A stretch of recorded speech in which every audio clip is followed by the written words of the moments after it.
طيب بسم الله الرحمن الرحيم. السلام عليكم ورحمة الله وبركاته.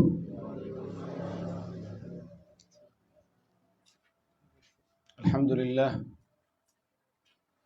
لله الذي أرسل رسوله بالهدى ودين الحق ليظهره على الدين كله وكفى بالله شهيدا.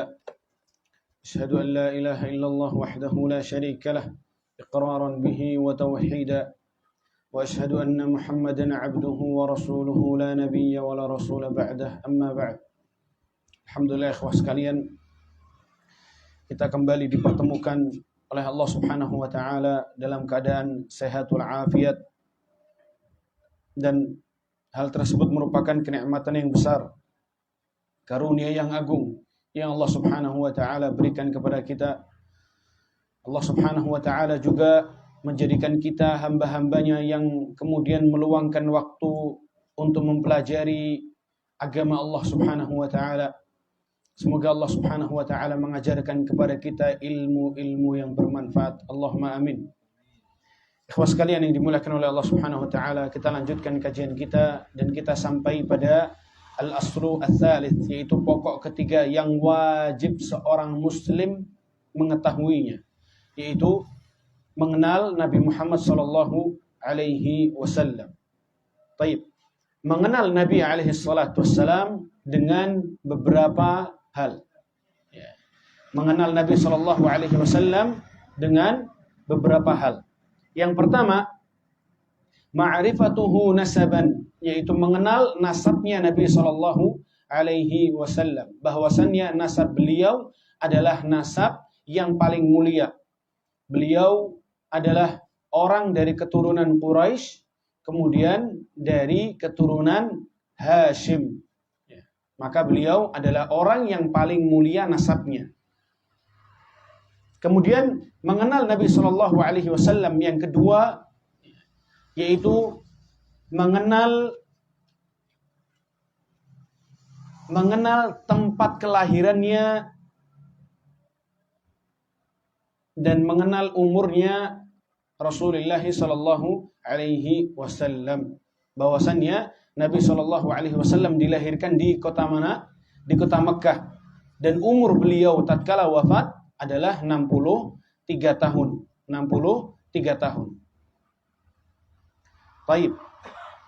Yang ketiga, yaitu mengenal kehidupan Nabi sallallahu alaihi wasallam. Maksudnya kehidupan kenabian Nabi alaihi salatu wassalam. Mengenal ya kenabian Nabi sallallahu alaihi wasallam. Jadi bisa kita tulis mengenal kenabian Nabi sallallahu alaihi wasallam. Bahwasannya beliau diutus oleh Allah Subhanahu wa taala selama 23 tahun. 23 tahun. 13 tahun di kota Mekkah dan 10 tahun di kota Madinah. Baik. Kemudian yang keempat, mengenal Nabi sallallahu alaihi wasallam di antaranya adalah dengan apa Nabi alaihi salatu wassalam diutus sebagai nabi, dan dengan apa Nabi diutus diutus sebagai rasul. Nabi sallallahu alaihi wasallam diutus oleh Allah Subhanahu wa taala menjadi seorang nabi dengan apa, ikhwah? Dengan diturunkannya surat Al-Alaq, 5 ayat pertama, Iqra bismi rabbikal ladzi khalaq, sampai 5 ayat. Kemudian Nabi sallallahu alaihi wasallam dijadikan oleh Allah Subhanahu wa taala sebagai seorang rasul dengan surat apa, ikhwah? Surat Al-Muddatsir, yaitu 5 ayat pertama surat Al-Muddatsir. Ya ayyuhal muddatsir qum fa'anzir wa rabbaka fakabbir wa thiyabaka fatahhir war rujza fahjur. 5 ayat pertama.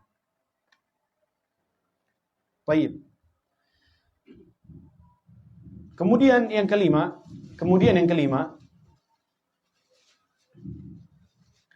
dengan apa Rasulullah sallallahu alaihi wasallam itu diutus? Dengan apa Rasulullah sallallahu alaihi wasallam itu diutus? Maka jawabannya adalah Rasulullah sallallahu alaihi wasallam diutus oleh Allah Subhanahu wa taala dengan tauhid. Dengan tauhid. diutus oleh Allah Subhanahu wa taala dengan tauhid dan dijadikan oleh Allah Subhanahu wa taala rahmatan lil alamin. Rahmatan lil alamin.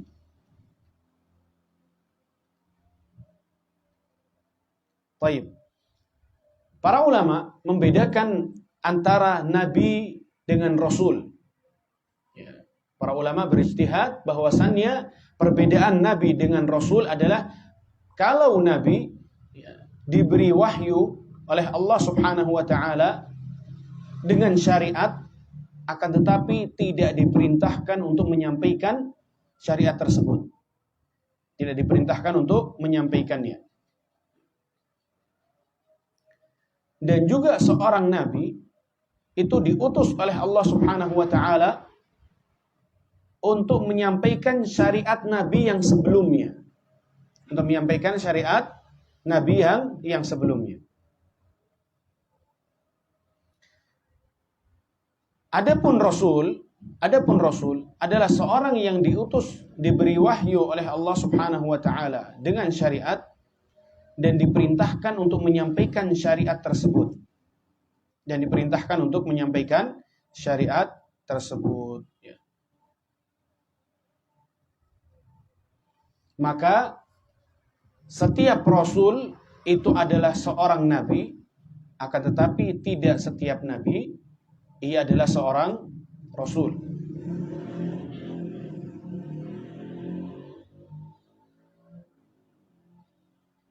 Baik, kita sampai pada apa yang dituliskan oleh al-muallif rahimahullahu taala.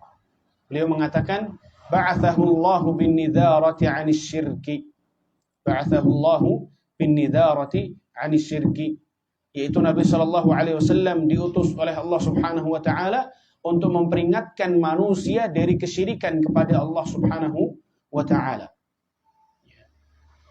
Kalau antum membawa matanya boleh dibuka ikhwah. Ba'athahu Allahu bin-nidharati 'anis syirki. Wa yad'u ila tauhid. Dan juga diperintahkan oleh Allah Subhanahu wa taala untuk mengajak manusia agar mereka mentauhidkan Allah Subhanahu wa taala. Baik itu dalam hal tauhid rububiyah atau tauhid uluhiyah atau tauhid asma was sifat atau tauhid al-asma was sifat. Kemudian apa dalilnya? Bahwasannya Allah Subhanahu wa taala mengutus Nabi alaihi salatu wassalam untuk menyampaikan dua hal. Untuk menyampaikan apa ikhwah? Dua hal. Yang pertama, melarang manusia dari kesyirikan, dan yang kedua adalah memerintahkan manusia untuk mentauhidkan Allah Subhanahu wa taala. Karena tidaklah cukup seseorang hanya menyembah Allah Subhanahu wa taala, kemudian tidak mengingkari, mengkufuri bentuk-bentuk sesembahan atau tuhan-tuhan yang disembah selain Allah Subhanahu wa taala. Dan ayatnya di dalam Al-Quran sangat baik sekali, insyaallah kita bahas. Baik. Apa dalilnya? Dalilnya adalah firman Allah Subhanahu wa taala, ya ayyuhal muddatsir. Wahai orang yang sedang berselimut. Yang sedang berselimut. Qum fa'anzir. Ya, bangkitlah dan peringatkanlah manusia. Bangkitlah dari istirahatmu, ya, dan peringatkan kepada manusia. Wa rabbaka fakabbir. Wa rabbaka fakabbir. Baik. Ya ayyuha al-muddatsir. Wahai orang yang sedang berselimut. Ya, ini Allah Subhanahu wa taala memanggil Nabi sallallahu alaihi wasallam. Qum fa'anzir, bangkitlah, maka berilah peringatan kepada manusia. Di sini Allah Subhanahu wa taala memerintahkan Nabi alaihi salatu wasallam untuk bangkit dengan semangat untuk menyampaikan dakwah tauhid ini, ikhwah. Maka kita sebagai ahlus sunnah wal jamaah, tatkala kita menyampaikan perihal tauhid, maka kita harus menyampaikannya dengan semangat, dengan penuh ya usaha, dengan ya, kita menyampaikan dengan rajin. Karena Allah Subhanahu wa taala memerintahkan Nabi alaihi salatu wasallam untuk menyampaikan dakwah tauhid ini dengan sungguh-sungguh. Wa rabbaka fakabbir wa rabbaka fakabbir, dan kepada Tuhanmu lah, ya, artinya fakabbir, besarkan, ya, agungkan maksudnya, dan agungkanlah Tuhanmu. Bagaimana seorang itu mengagungkan Tuhan, ikhwah? Yaitu dengan mentauhidkan Allah Subhanahu wa taala. Artinya ayat-ayat ini saling berkaitan satu dengan yang lainnya. Wa rabbaka fakabbir wa thiyabaka fatahhir. Wa thiyabaka fatahhir. Dan sucikanlah pakaianmu. Dan sucikanlah pakaianmu. Artinya sucikanlah dirimu dari bentuk-bentuk kesyirikan kepada Allah Subhanahu wa taala. Warrujza fahjur, dan tinggalkanlah sesembahan-sesembahan selain Allah Subhanahu wa taala. Pertanyaannya, ikhwah sekalian, apa korelasi ayat-ayat ini dengan apa yang dikatakan oleh sang penulis rahimahullahu taala? Bukankah sang penulis mengatakan Allah Subhanahu wa taala mengutus Nabi alaihi salatu wasallam untuk memperingatkan manusia dari kesyirikan dan untuk mengajak manusia untuk mentauhidkan Allah Subhanahu wa taala. Apa dalilnya? Dalilnya 5 ayat dari surat Al-Muddathir. Korelasinya adalah wa thiyabaka fatahhir. Wa thiyabaka fatahhir. Dan sucikanlah pakaianmu. Maksudnya pakaian di sini adalah dirimu dan hatimu dari kesyirikan-kesyirikan kepada Allah Subhanahu wa taala. Kemudian juga qum fa'anzir, bangkitlah dan berikan peringatan kepada manusia agar mereka mentauhidkan Allah Subhanahu wa taala. Tapi ikhwah, mungkin lebih baik kalau yang bawa HP kemudian download Ushulul Tsalatsah dari PDF biar bisa mengikuti, biar bisa sedikit mengikuti.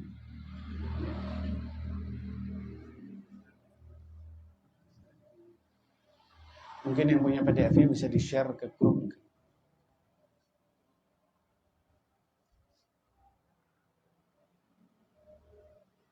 Baik.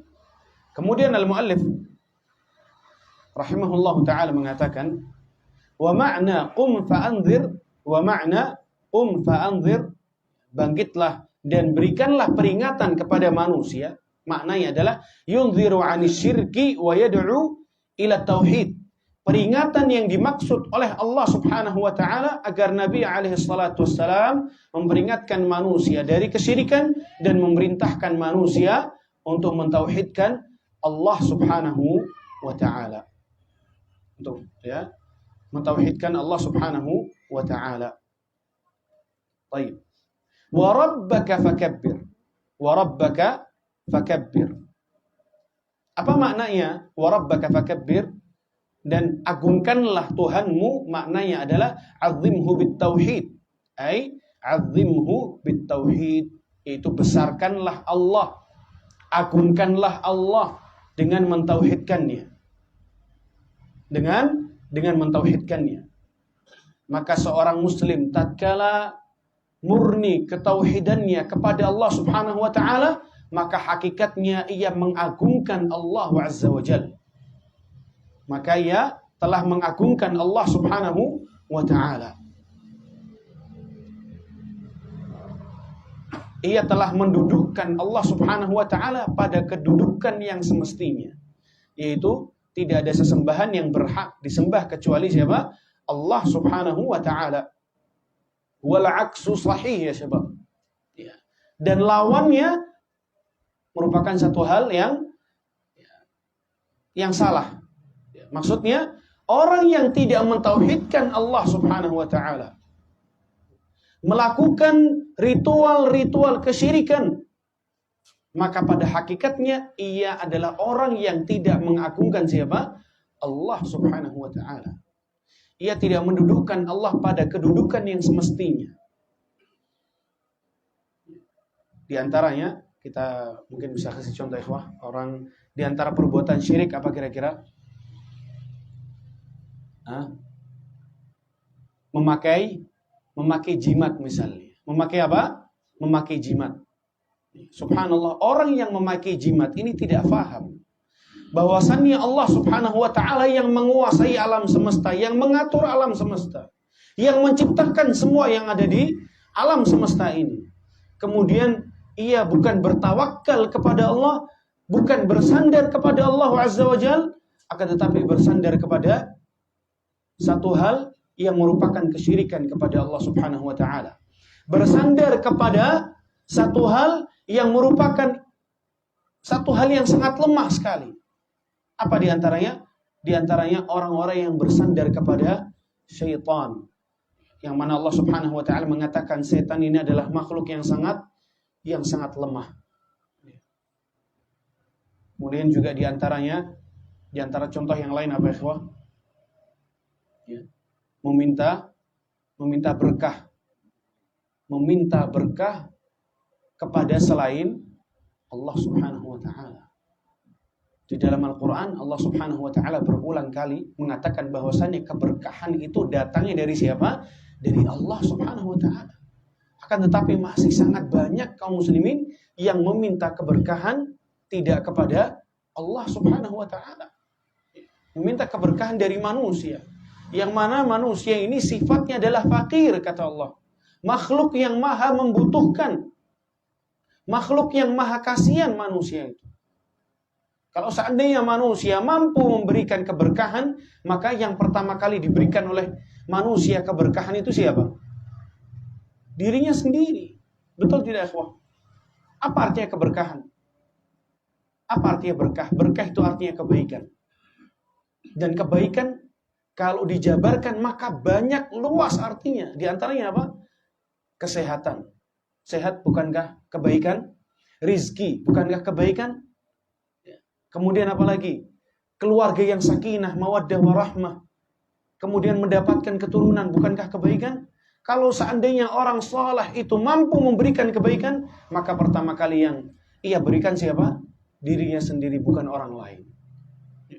Maka orang yang melakukan kesyirikan kepada Allah Subhanahu wa taala, pada hakikatnya ia tidak mengagungkan Allah Azza wa Jalla. Baik. Wa thiyabaka fatahhir. Wa thiyabaka fatahhir. Wa thiyabaka fatahhir. Dan sucikanlah pakaianmu. Apa maknanya? Maknanya adalah tahhir a'malaka 'anis syirki, yaitu bersihkanlah amalan-amalanmu dari perbuatan syirik. Bersihkanlah amalan-amalanmu dari perbuatan syirik. Baik. Membersihkan amalan dari kesyirikan kepada Allah Subhanahu wa taala, entah amalan zat amalan itu adalah amalan yang diperbolehkan oleh Allah Subhanahu wa taala, kemudian kita membersihkan amalan tersebut dengan mentauhidkan Allah. Di antaranya apa? Di antaranya membersihkan amalan dari riya. Membersihkan amalan dari riya. Karena orang yang riya ingin dipuji oleh orang lain, maka juga sama. Pada hakikatnya ia tidak mendudukkan Allah Subhanahu wa taala pada kedudukan yang semestinya. Ia tidak mengagungkan Allah Subhanahu wa taala dengan keagungan yang semestinya. Karena ia lebih menginginkan balasan dari siapa? Dari manusia daripada ketimbang Allah Subhanahu wa taala. Warrujza fahjur. Warrujza fahjur. Ar-rujzu, apa artinya ar-rujzu? Qala rahimahullah, al-asnam, yaitu patung-patung. Yaitu apa? Patung-patung. Wa hajruha tarkuha.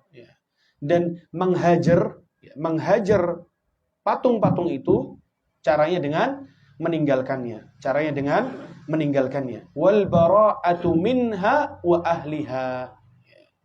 Dan di antara cara meninggalkan patung-patung itu juga, di antaranya juga dengan apa? Ya, berlepas diri dari sesembahan-sesembahan tersebut dan berlepas diri dari orang-orang yang menyembah sesembahan-sesembahan tersebut. Berlepas diri maksudnya di sini adalah menyalahkan perilaku mereka dan tidak membenarkan. berlepas diri kepada orang-orang yang menyembah kepada selain Allah Subhanahu wa taala. Maknanya apa, ikhwah? Mengingkari perilaku mereka dan tidak membenarkannya.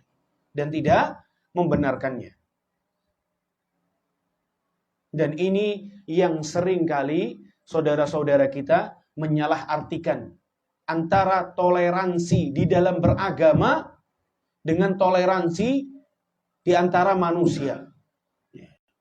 Toleransi di antara manusia, maka Nabi SAW adalah orang yang paling toleransi.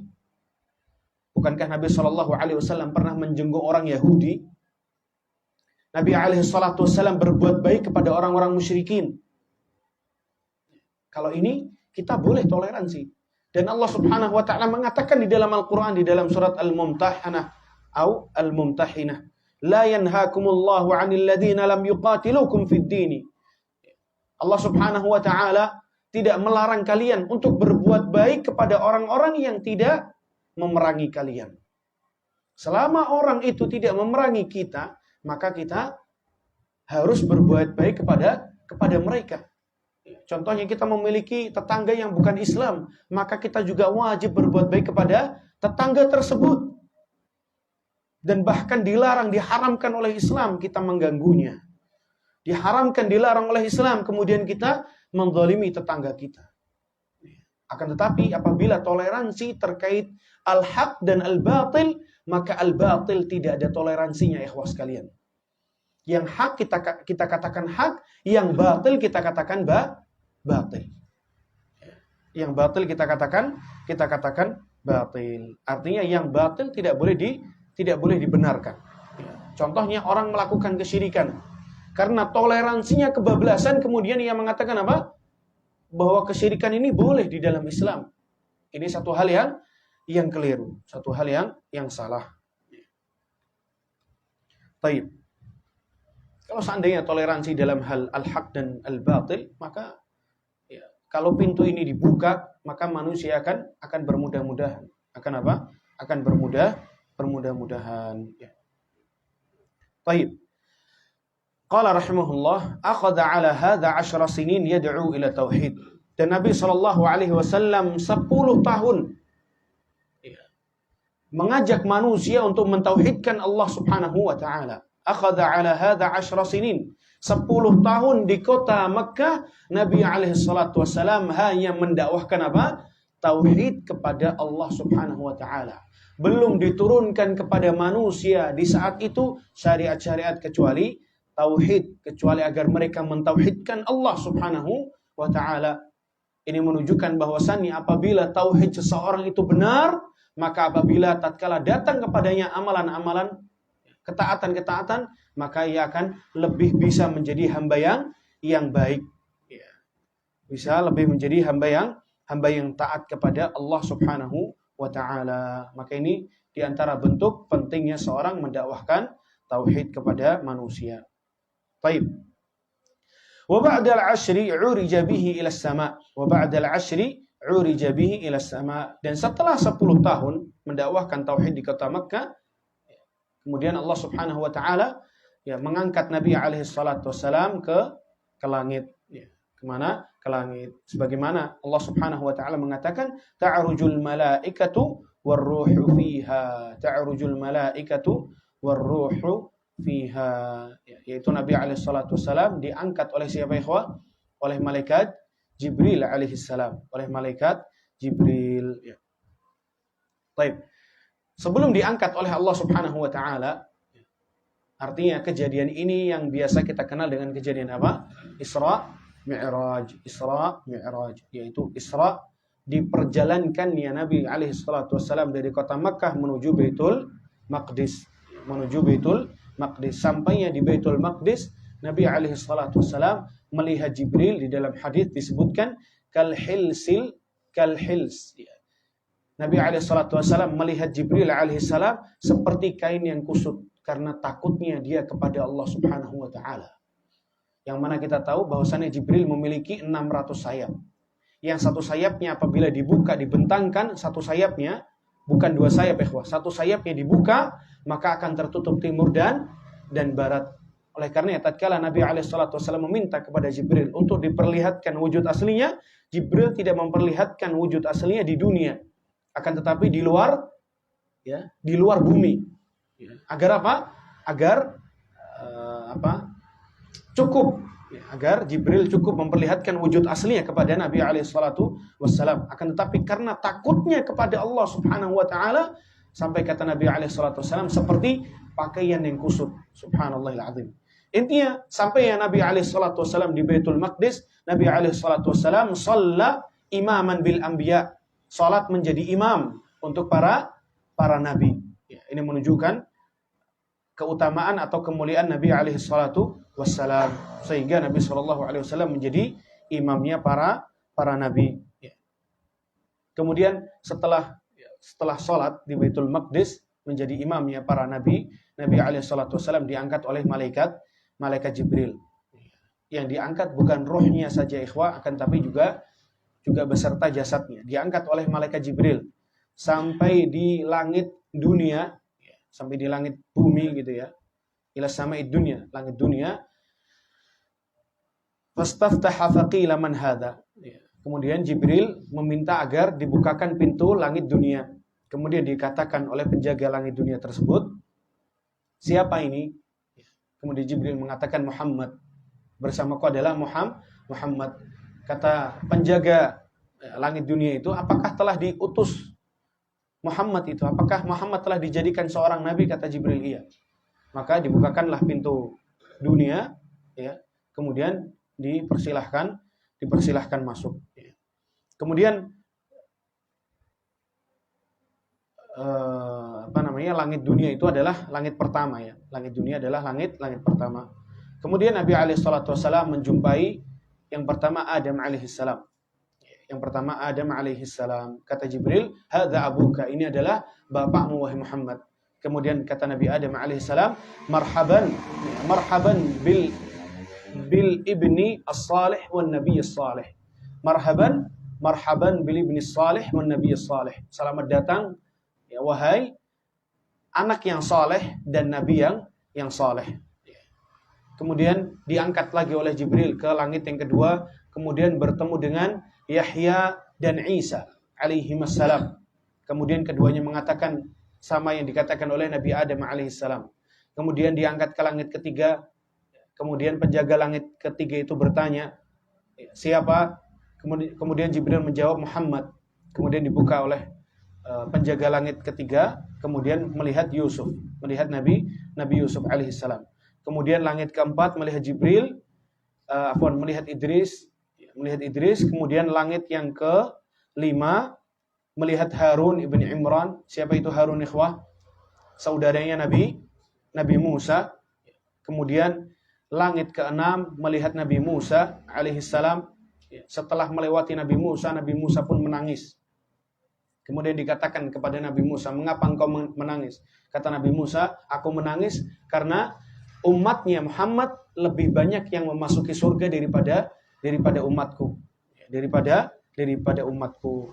Kemudian ke langit ketujuh bertemu dengan Nabi Ibrahim alaihissalatu wassalam. Kemudian setelahnya Nabi Muhammad alaihissalatu wassalam diangkat oleh Jibril alaihissalam ke Sidratul Muntaha. Apa itu Sidratul Muntaha, ikhwah?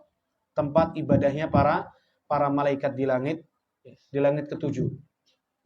Yang mana di dalam hadis disebutkan bahwasannya setiap hari yang memasuki Sidratul Muntaha itu tempat ibadahnya para malaikat sebanyak 70.000 malaikat. 70.000 malaikat. Yang apabila 70.000 itu keluar dari tempat Sidratul Muntaha, maka mereka tidak akan bisa masuk lagi ke tempat tersebut. Karena setiap hari ada 70.000 malaikat yang memasuki Sidratul Muntaha. Subhanallah, ini menunjukkan betapa banyaknya jumlah para malaikat itu. Yang kalau 70.000 itu keluar, maka mereka tidak akan bisa kembali lagi ke Sidratul Muntaha. Baik. Afwan, di Sidratul Muntaha itu ada Al-Baitul Ma'mur. Ada Al-Baitul Ma'mur. Ada Al-Baitul Ma'mur. Tempat ibadahnya itu namanya Al-Baitul Ma'mur. Al-Baitul Al-Ma'mur. Kemudian setelahnya Nabi alaihi salatu wasallam diberi syariat oleh Allah Subhanahu wa taala dengan 50 waktu salat dalam sehari. Kemudian turun ke langit ke-6 bertemu dengan Nabi Musa alaihi salam. Nabi Musa bertanya kepada Nabi Muhammad, "Apa yang Allah Subhanahu wa taala syariatkan kepadamu?" Kata Nabi Muhammad, "Allah Subhanahu wa taala telah mensyariatkan kepadaku dan umatku 50 waktu salat." Kata Nabi Musa, "Sungguh aku pernah mencoba 50 waktu kepada kaumku Bani Israel, akan tetapi mereka tidak mampu. Farji' ila rabbik, maka kembalilah kepada Allah Subhanahu wa taala untuk diringankan." Kemudian kembalilah Rasulullah alaihi salatu wasallam kepada Allah Subhanahu wa taala, kemudian diringankan. Kembali kepada Nabi Musa, kata Nabi Musa, kembalilah kepada Allah, mintalah keringanan. Kemudian diringankan oleh Allah Subhanahu wa taala. Setelah ketemu sama Nabi Musa, kata Nabi Musa, mintalah keringanan lagi kepada Allah. Kemudian Nabi alaihi salatu wasallam kembali kepada Allah dan meminta keringanan, dan diberi keringanan oleh Allah Subhanahu wa taala sampai akhirnya 5 waktu salat dalam satu hari. Yang pada akhirnya Nabi alaihi salatu wasallam mengatakan, "Sungguh aku malu meminta keringanan lagi kepada Allah Subhanahu wa taala." Tapi ikhwas sekalian yang dimuliakan oleh Allah Subhanahu wa taala. Kemudian Nabi alaihi salatu wasallam di kejadian Al-Mi'raj itu, di kejadian Al-Mi'raj, Nabi alaihi salatu wasallam diizinkan oleh Allah Subhanahu wa taala untuk memasuki surganya. Dan Nabi alaihi salatu wasallam melihat keindahan surga sebagaimana yang dijelaskan oleh hadis-hadis Nabi alaihi salatu wasallam. Baik. Qala rahimahullah, wa furidat alaihi as-salawatul khamsu wa shalla fi Makkah 3 sinin. Wa furidat alaihi as-salawatul khamsu, dan diwajibkan kepada Nabi alaihi salatu wasallam 5 waktu, salat 5 waktu dalam sehari semalam. Wa shalla fi Makkah 3 sinin, dan Nabi sallallahu alaihi wasallam salat 5 waktu ini di kota Mekah selama berapa tahun? Mumtaz, selama 3 tahun. Nabi alaihi salatu wasallam di kota Mekah selama 13 tahun. 10 tahun hanya mendakwahkan tauhid. Hanya mendakwahkan tauhid. Yang dilakukan oleh orang-orang musyrikin adalah mereka menjadikan sesembahan-sesembahan mereka wasilah untuk mendekatkan diri mereka kepada Allah Subhanahu wa taala. Maka ikhwas sekalian yang dimuliakan oleh Allah Subhanahu wa taala, tidak ada alasan bagi seseorang yang menjadikan sesuatu itu wasilah untuk mendekatkan dirinya kepada Allah Subhanahu wa taala. Kemudian setelah 10 tahun disyariatkan kepada Nabi alaihi salatu wasallam salat, kemudian Nabi alaihi salatu wasallam salat selama 3 tahun di kota Makkah. Setelahnya baru diperintahkan oleh Allah Subhanahu wa taala untuk hijrah ke kota Madinah. Dan kisah hijrahnya Nabi alaihi salatu wasallam merupakan kisah yang menakjubkan ikhwas sekalian. Yaitu Nabi alaihi salatu wasallam adalah orang yang semangat sekali untuk mendakwahkan tauhid dan melarang orang-orang musyrikin atau agar mereka tidak melakukan kesyirikan kepada Allah Subhanahu wa taala. Baik. Orang-orang musyrikin, mengapa Nabi sallallahu alaihi wasallam hijrah ke kota Madinah? Mengapa Nabi alaihi salatu wasallam hijrah ke kota Madinah yang sebelumnya sempat hijrah ke mana ikhwah? Ke kota Taif, untuk mendapat. Kemudian ikhwah sekalian, akhirnya sahabat Nabi, para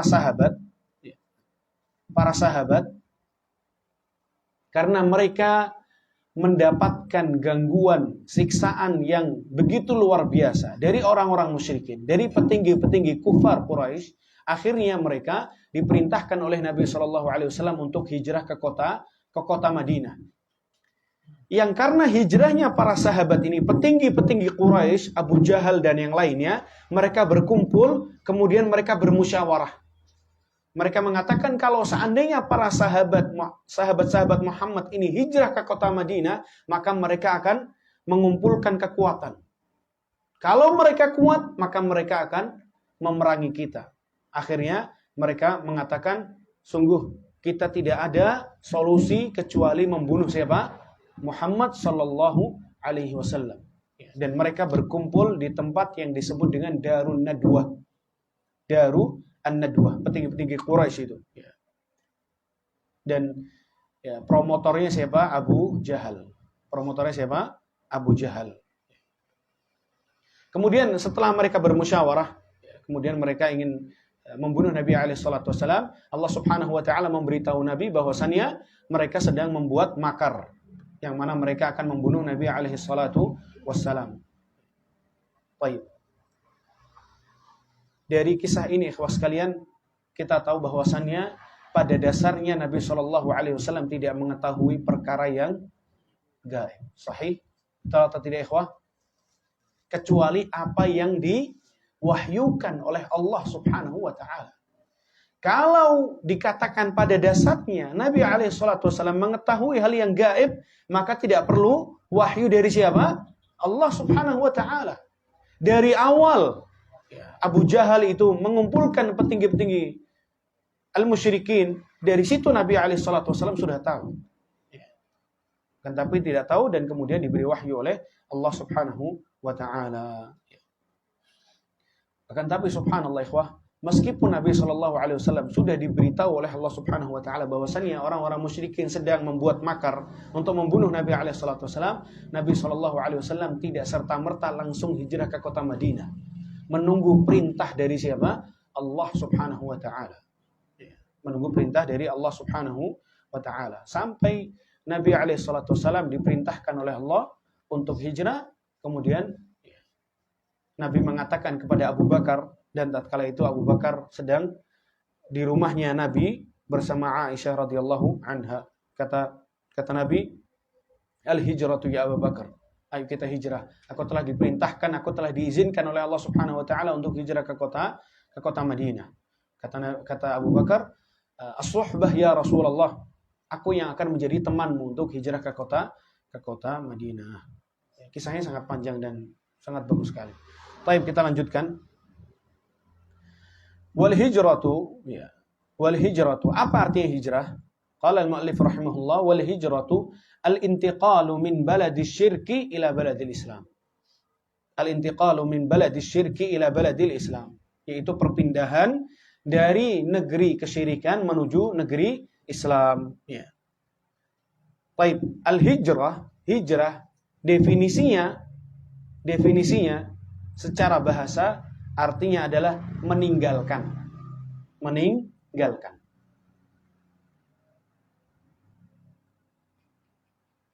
Dan secara definisi secara syariat sebagaimana yang disebutkan oleh Syekh Al-Mu'allif rahimahullah taala bahwasanya berpindah dari tempat kesyirikan, dari tempat keburukan, dari tempat kemaksiatan menuju tempat Islam, menuju tempat ketaatan kepada Allah Subhanahu wa taala. Baik, tempat kesyirikan atau negeri kesyirikan adalah negeri yang di sana diadakan syiar-syiar kekufuran kepada Allah Subhanahu wa taala dan tidak ada sama sekali syiar-syiar keislaman dan tidak ada sama sekali syiar-syiar keislaman. Di antara syiar Islam apa ikhwah? Adzan. Ya, adzan. Kemudian salat. Kemudian salat berjamaah, ya, dan contoh-contoh yang lainnya. Kemudian hari Id. Kalau seandainya di negeri kafir itu tidak ada adzan, tidak ada salat, tidak ada salat jamaah, dilarang salat, kemudian salat jamaah juga tidak ada hari Id misalnya, hari raya, maka orang muslim yang berada di negeri tersebut ia harus keluar dari negeri tersebut. Baik. Wal hijratu fariidatun 'ala hadhil ummah. Dan berbicara tentang hijrah, berbicara tentang biladul kufar, negeri kufar. Apa itu negeri kufar, apa definisinya, dan apa itu definisi negeri Islam, pembahasannya panjang. Insyaallah lain waktu kita bahas. Wal hijratu fariidatun 'ala hadhil ummah min baladi syirki ila baladil Islam. Allahu akbar, Allahu akbar.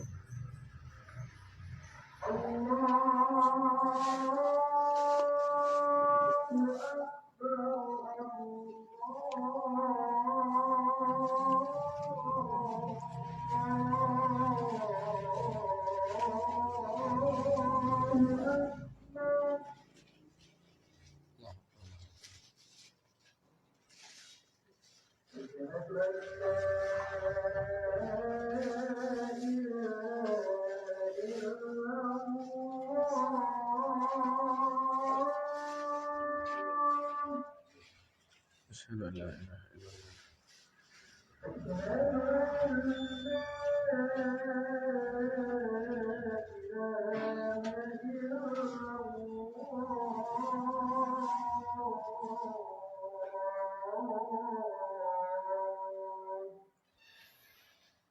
أشهد أن لا إله إلا الله.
لا حول ولا قوة إلا بالله.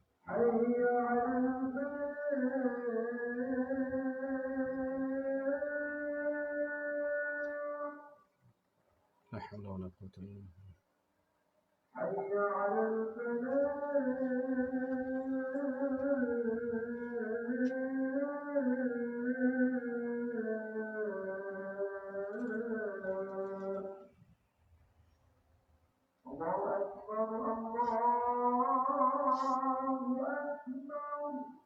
الله أكبر.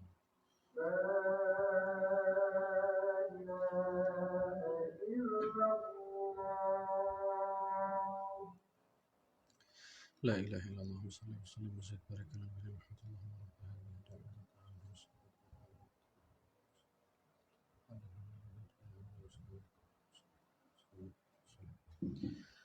Baik, kita lanjutkan ikhwah.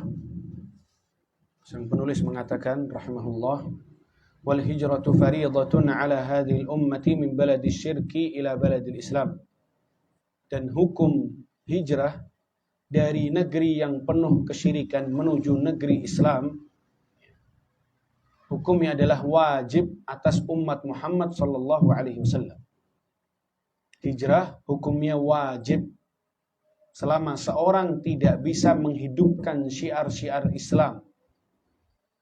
Maka orang yang berada di negeri yang penuh dengan kesyirikan, penuh dengan kemaksiatan, keburukan, apapun itu bentuknya, maka ia wajib hijrah dari tempat tersebut.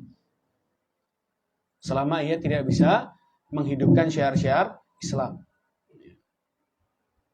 Atau selama kaum muslimin setempat, kaum muslimin yang berada di negeri kufar, di negeri yang penuh dengan kesyirikan itu, mereka tidak bisa mengumandangkan azan, tidak bisa sholat, tidak bisa mendirikan sholat jamaah, tidak bisa melakukan atau melaksanakan hari raya misalnya, maka orang-orang seperti ini mereka wajib hijrah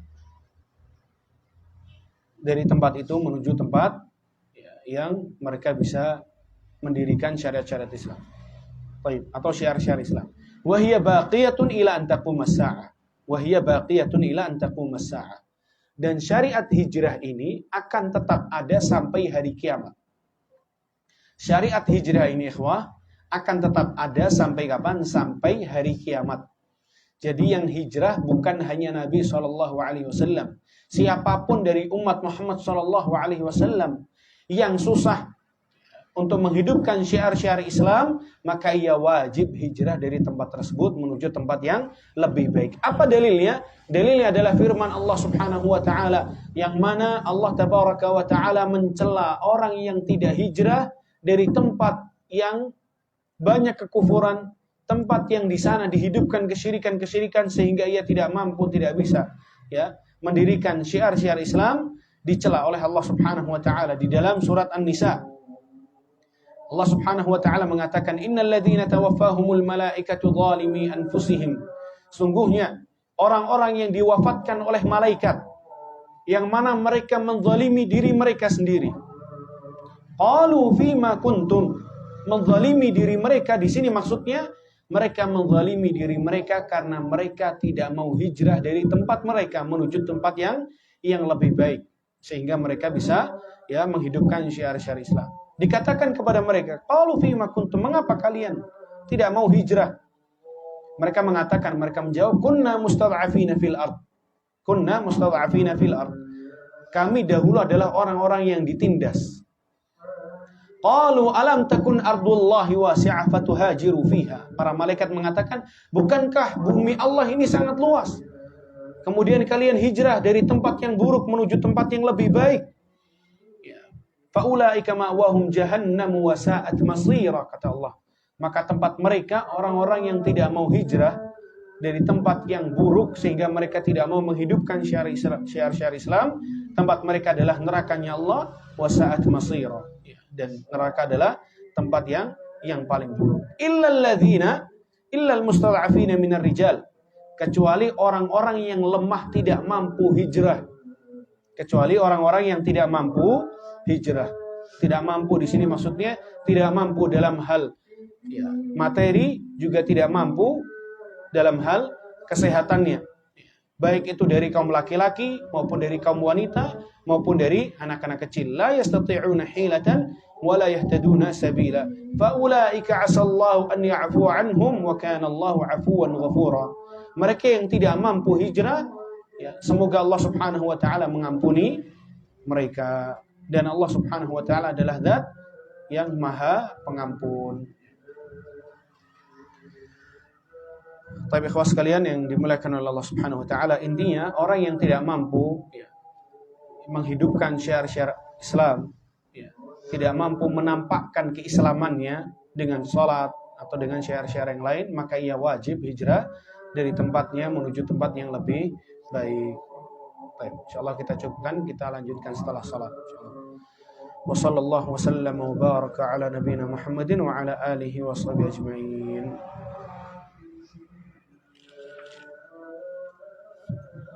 Bismillahirrahmanirrahim. Assalamualaikum warahmatullahi wabarakatuh.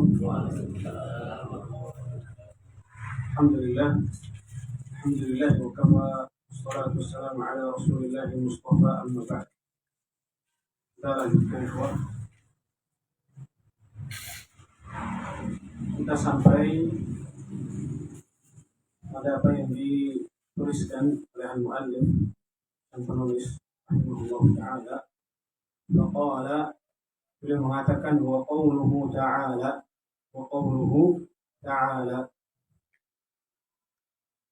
dan firman Allah Subhanahu wa taala yang menjadi dalil bahwasannya syariat hijrah adalah syariat yang diwajibkan oleh Allah Subhanahu wa taala bagi siapa?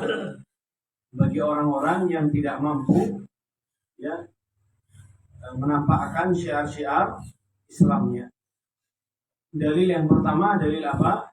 Di dalam surat An-Nisa, yaitu Allah Subhanahu wa taala mengancam mereka dengan nerakanya Allah bagi mereka yang tidak mau hijrah, padahal wajib bagi mereka untuk hijrah.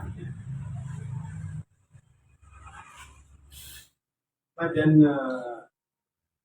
ayat yang tadi kita bahas terakhir tadi sebelum kita menyelesaikan sesi pertama, yaitu tentang orang-orang yang menetap di Mekah dan tidak mau hijrah ke kota Madinah, dan tidak mau hijrah ke kota Madinah.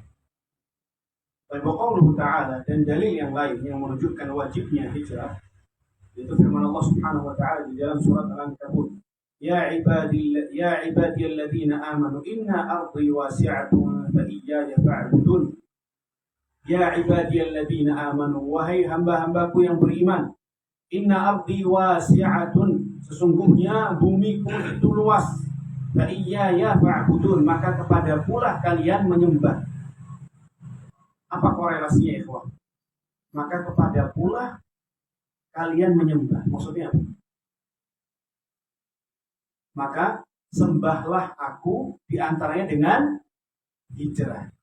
Di antaranya dengan hijrah, dengan melaksanakan syariat yang agung.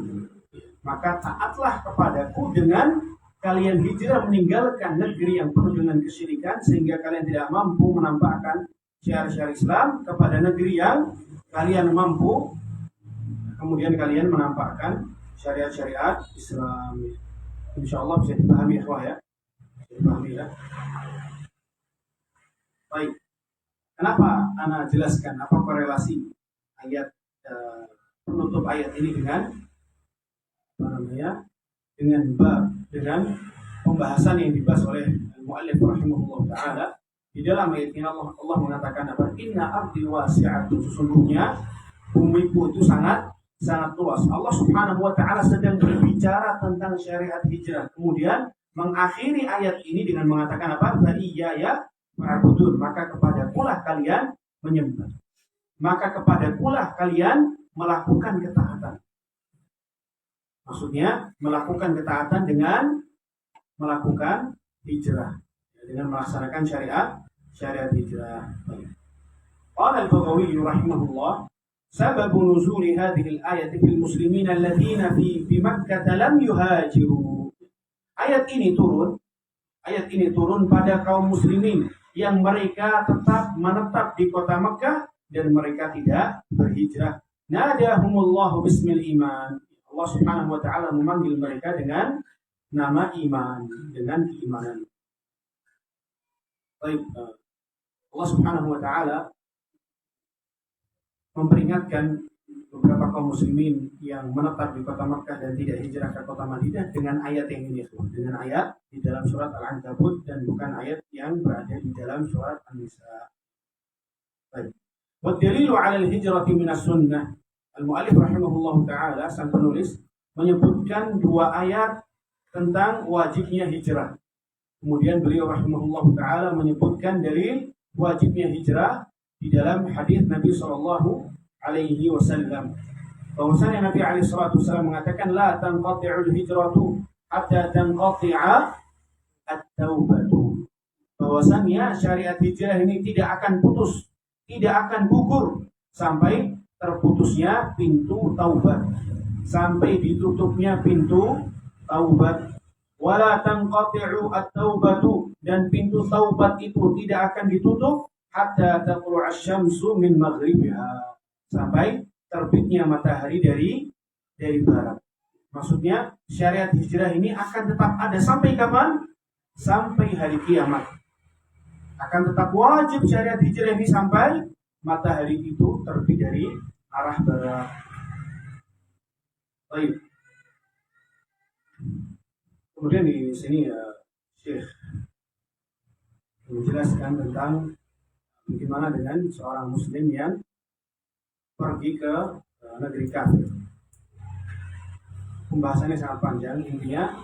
Intinya selama orang muslim itu memiliki ilmu yang dengan ilmunya itu ia mampu menolak syubhat, pemikiran-pemikiran yang rancu yang kemudian akan merusak agamanya. Ia mampu membentengi dirinya dari syubhat dengan ilmunya.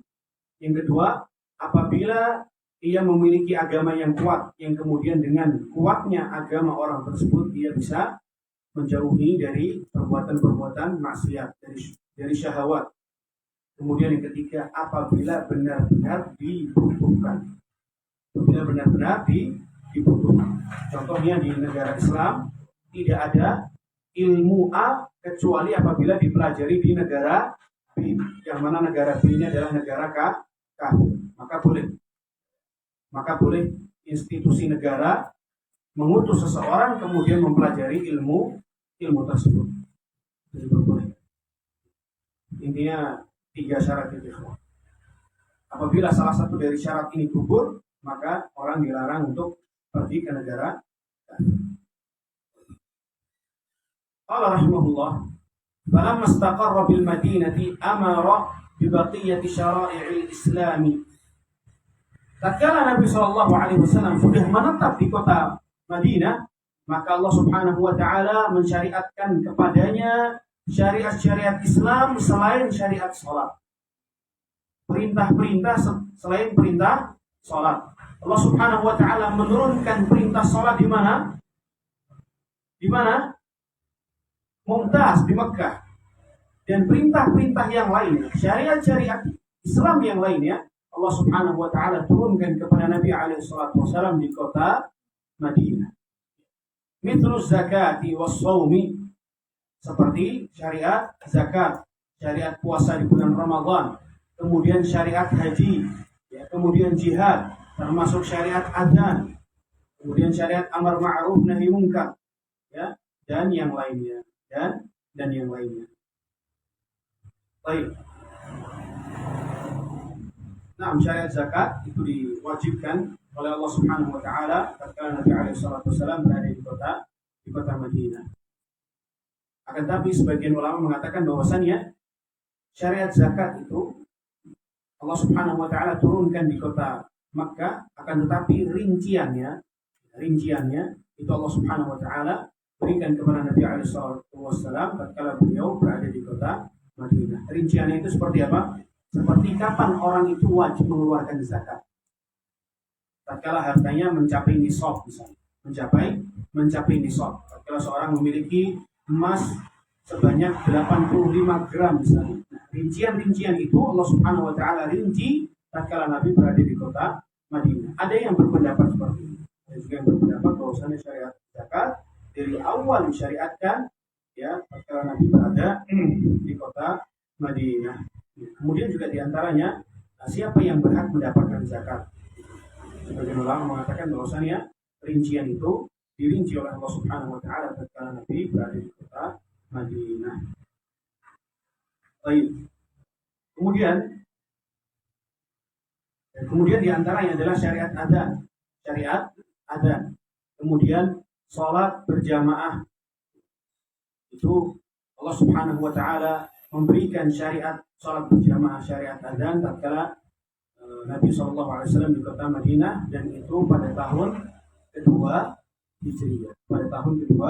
Hijriah. Kemudian juga diantara yang disyariatkan pada tahun kedua adalah syariat puasa. Adapun haji maka disyariatkan oleh Allah Subhanahu wa taala pada tahun ke-9. Artinya 2 tahun sebelum wafatnya Nabi SAW, yang mana pada tahun ke-8 Nabi SAW berhasil dengan para sahabatnya membuka atau menaklukkan kota Mekah.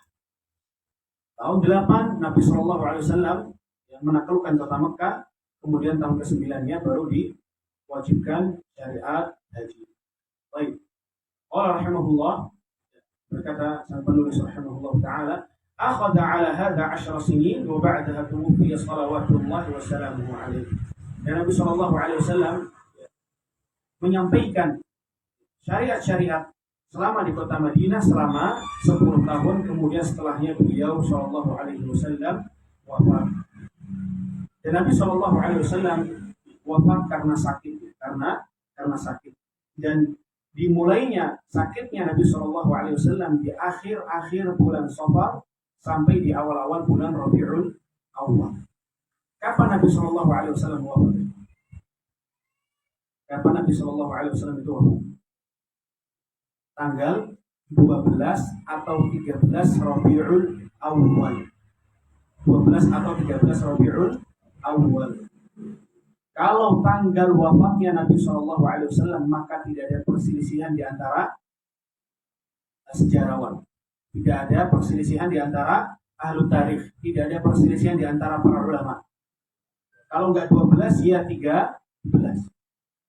Tapi tanggal lahirnya Nabi SAW, maka riwayatnya sangat-sangat banyak. Sangat-sangat banyak. Ada yang mengatakan tanggal 11, 12, 13, terus di tanggal-tanggalnya itu ya diperselisihkan oleh para ulama. Maka kemudian bagi teman-teman yang masih merayakan Maulid, subhanallah kalau kita perhatikan, mereka merayakan pada tanggal berapa ikhwah? Tanggal 12. Tanggal 12, yang mana tanggal tersebut adalah tanggal yang masih diperselisihkan oleh seluruh para ulama. Justru tanggal 12 adalah tanggal yang disepakati oleh para ulama bahwa tanggal tersebut adalah tanggal wafatnya Nabi Sallallahu alaihi wasallam. Maka ini menjadi nasihat untuk kita. Apakah kita merayakan kelahiran Nabi atau kebalikannya? Nah, baik. Nabi Shallallahu Alaihi Wasallam tatkala di akhir-akhir bulan Safar sampai awal-awal bulan Rabiul Awal sakit, kemudian Nabi Shallallahu Alaihi Wasallam pernah suatu hari dalam keadaan sakit berdiri di atas mimbar berkhutbah, kemudian mengatakan inna 'abdan min ibadillahi khuyyira atau khayyarahu Allah baina dunya wa baina ma 'indahu fakhtara ma 'inda Allah. Inna 'abdan min ibadillah, sesungguhnya ada seorang hamba dari hamba-hamba Allah Subhanahu wa taala yang diberi pilihan oleh Allah Azza wa Jalla untuk memilih kebaikan di dunia atau kebaikan yang ada di sisi Allah Subhanahu wa taala. Sahabat yang paham hanya Abu Bakar As-Siddiq radhiyallahu anhu. Abu Bakar As-Siddiq paham bahwasanya Nabi SAW mengatakan hal tersebut karena telah dekat ajalnya. Kemudian Abu Bakar menangis karena mendengar apa yang diucapkan oleh Nabi SAW. Kemudian Abu Bakar mengatakan, sungguh ya Rasulullah, aku akan kalau bahasa kita mungkin gini, aku akan mempersembahkan apa yang aku punya, wahai Rasul. Aku akan mempersembahkan istriku, anak-anakku, bapakku, ibuku. Aku akan persembahkan mereka semua untuk kehidupan wahai Rasul. Artinya Abu Bakar, maksudnya apa yang dikatakan oleh Abu Bakar adalah, kalaupun seandainya apa yang aku miliki semuanya mati, maka tidak masalah bagiku, asalkan engkau tetap hidup. Subhanallah. Kata Rasulullah, ala rizqi ya Abu Bakar, tenang wahai Abu Bakar. Baik, kemudian Rasulullah SAW dalam khutbah mengatakan, kalau seandainya aku diizinkan oleh Allah Subhanahu wa taala untuk menjadikan seorang itu kekasihku, maka aku akan menjadikan Abu Bakar sebagai kekasihku. Baik, kemudian di tanggal 10, 11 sampai 12 Rasulullah SAW merasakan apa? Merasakan sakaratul maut. Kemudian Rasulullah SAW mengatakan, la ilaha illallah inna lil mauti la sakarat. La ilaha illallah inna lil mauti la sakarat. Dalam detik-detik Rasulullah SAW merasakan sakaratul maut, Nabi SAW masih mengajarkan tentang tauhid, sehingga beliau mengatakan apa? La ilaha illallah inna lil mauti la sakarat. Sesungguhnya kematian itu memiliki sakarat. Baik. Kemudian Rasulullah mengatakan, Allahumma firrafiqil a'la, Allahumma firrafiqil a'la. Ya Allah, bangkitkanlah aku di tempat yang paling tinggi. Bangkitkanlah aku di tempat yang paling tinggi. Kemudian setelah Nabi SAW wafat, atau tatkala Nabi SAW masih mengalami sakaratul maut, Nabi SAW mengatakan hadits yang sangat masyhur, yang sangat dikenal sekalian. Nabi mengatakan apa? La'anallahu al-yahuda wan nasara ittakhadhu qubur anbiya'ihim masajid. Ala fala tattakhidul qubur al-masajid inni anhaakum an dzalik. Di detik-detik wafatnya Nabi SAW masih mengajarkan tauhid kepada para sahabatnya. Apa kata Nabi? Allah Subhanahu wa taala melaknat orang-orang Yahudi dan orang-orang Nasrani yang mana mereka menjadikan kuburan-kuburan orang-orang saleh di antara mereka menjadi masjid, menjadi tempat ibadah. Ala fala tattakhidul qubur al-masajid. Diketahuilah wahai umatku, janganlah kalian sekali-kali menjadikan kuburan orang-orang saleh kalian sebagai tempat ibadah. Artinya Nabi SAW melarang kita untuk menyamai perilaku orang-orang Yahudi dan Nasrani. Inni anhaakum an dzalik, karena aku melarang kalian untuk melakukan hal tersebut. Kemudian Abu Bakar setelah wafatnya Nabi SAW dikabarkan kepada Umar. Kemudian Umar menghunuskan pedangnya dan mengatakan, siapa yang mengatakan Muhammad wafat, maka aku akan tebas lehernya. Kemudian Abu Bakar dia naik ke atas mimbar, kemudian membaca ayat, wa ma Muhammadun illa rasulun qad khalat min qablihi rusul. Dan Nabi Muhammad adalah seorang rasul yang didahului oleh Rasul-Rasul sebelumnya. Maksudnya kalau Nabi dan Rasul sebelum Muhammad itu telah wafat, maka Nabi Muhammad SAW juga sekarang wafat. Maka Umar yang mendengarkan ayat itu mengatakan seakan-akan aku baru pertama kali mendengarkan ayat tersebut. Ini menunjukkan ikhwah, sesoleh apapun seseorang, maka ia tetap butuh kepada nasihat. Dan Umar adalah ulama di antara kalangan para sahabat. Tatkala diingatkan oleh Abu Bakar, maka ia pun mengatakan seakan-akan aku pertama kali mendengarkan ayat tersebut. Baik, qala rahimahullah wa dinuhu baqin. Meskipun telah wafat Nabi SAW, akan tetapi agamanya akan menetap sampai hari kiamat. Wa hadha dinuhu la khaira illa dallal ummata alaih.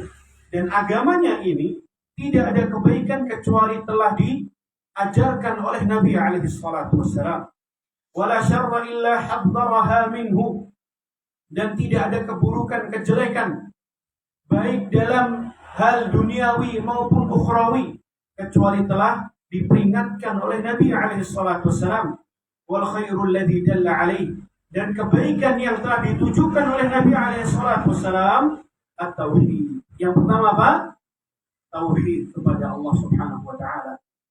Yang menjadikan Nabi SAW 10 tahun dakwah di kota Mekah tidak membahas kecuali tentang tauhid dan tauhid. Agar orang-orang musyrikin tidak menjadikan sesembahan mereka menjadi wasilah agar mendekatkan diri mereka kepada Allah Subhanahu wa taala. Bukan agar mereka meyakini bahwasannya yang memberi rezeki itu Allah. Bukan itu, ikhwah. Ya, inti dakwah tauhidnya Nabi bukan agar orang-orang musyrikin meyakini bahwasannya yang menyembuhkan sakit adalah Allah. Bukan itu inti dakwahnya Nabi. Bukan itu. Karena orang-orang musyrikin terdahulu mereka paham yang memberikan rezeki mereka adalah Allah, yang menciptakan alam semesta semuanya adalah siapa? Allah Subhanahu wa ta'ala. Baik. Wa jami'u ma yuhibbuhullah wa yardah. Dan segala sesuatu yang dicintai dan diridhai oleh Allah Subhanahu wa ta'ala semuanya telah diajarkan oleh Nabi alaihi salatu wassalam. Wasyarrul ladzi haddara minhu. Wasyarrul ladzi haddara minhu, dan keburukan, kejelekan yang telah diperingatkan oleh Nabi alaihi salatu wassalam apa? Asyirk, yaitu kesyirikan. Wa jami'u ma yakrahuhu Allah wa ya'bahu. Dan segala sesuatu yang dibenci dan ditolak oleh Allah Subhanahu wa taala semuanya telah diperingatkan oleh Nabi alaihi salatu wassalam.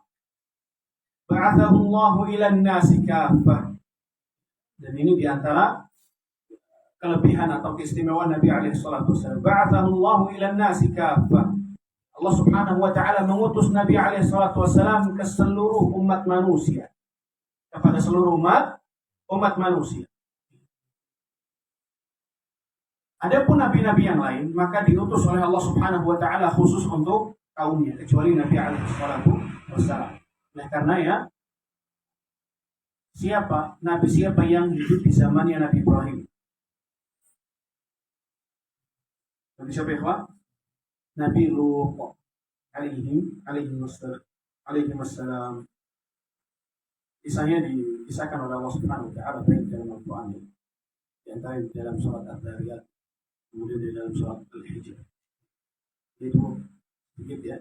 Itu tatkala Allah Subhanahu wa ta'ala menurunkan malaikat-malaikatnya untuk menghancurkan kaumnya Nabi Lut.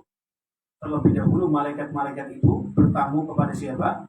Nabi Ibrahim alaihissalatu wassalam. Kemudian Nabi Ibrahim mengatakan, sungguhnya di dalam negeri tersebut ada orang saleh, yaitu Lut. Kata para malaikat, kami lebih tahu siapa orang saleh di dalam, siapa saja yang saleh di dalam negeri tersebut. Baik. Kemudian qala rahimahullah wa taradallahu ta'atahu ala jami'id thaqalain. Dan Allah Subhanahu wa ta'ala mewajibkan kepada bangsa manusia dan kepada bangsa jin untuk taat kepada Nabi alaihi salatu wassalam. Wa dalilu qauluhu ta'ala, dan dalilnya firman Allah Subhanahu wa ta'ala, "Qul ya ayuhan nasu inni rasulullah ilaikum jami'a." Wahai sekalian manusia, bahwasanya aku adalah Rasulullah kepada kalian semuanya. Kepada kalian semuanya.